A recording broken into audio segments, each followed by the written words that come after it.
Operation Sindoor టైంలో Pakistan, America, China 3 దేశాలను ఉక్కిరి బిక్కిరి చేసిన ఆయుధం ఏదైనా ఉందంటే అది S-400 మాత్రమే. యుద్ధం టైంలో ఇది సుదర్శన చక్రంలా పనిచేసింది. అలాంటి S-400లను మరిన్ని కొనుగోలు చేసేందుకు రష్యాతో ఇండియా చర్చలు జరుపుతున్నట్టు తెలుస్తోంది. ఈ చర్చలు పూర్తయిన తర్వాత మన దేశానికి మరిన్ని S-400లు వచ్చే అవకాశం ఉంది. గతంలో మనం వీటిని కొనేటప్పుడు అమెరికా ఆంక్షల పేరిట భయపెట్టే ప్రయత్నం చేసింది. అయినా కూడా మన దేశం వెనక్కి తగ్గలేదు. వీటిని కొనుక్కోవడం వల్లే ఆపరేషన్ సింధూర్ టైంలో పాకిస్తాన్, అమెరికాను వణికించాం.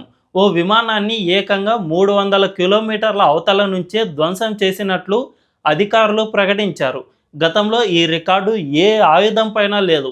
ఈ వ్యవస్థకు భయపడి పాకిస్తాన్ తమ F-16 ఫైటర్ జెట్లు, చైనా నుంచి కొనుక్కున్న యుద్ధ విమానాలను సుదూర ప్రదేశాలకు తరలించిందంటే పరిస్థితి ఎంతలా ఉందో అర్థం చేసుకోవచ్చు.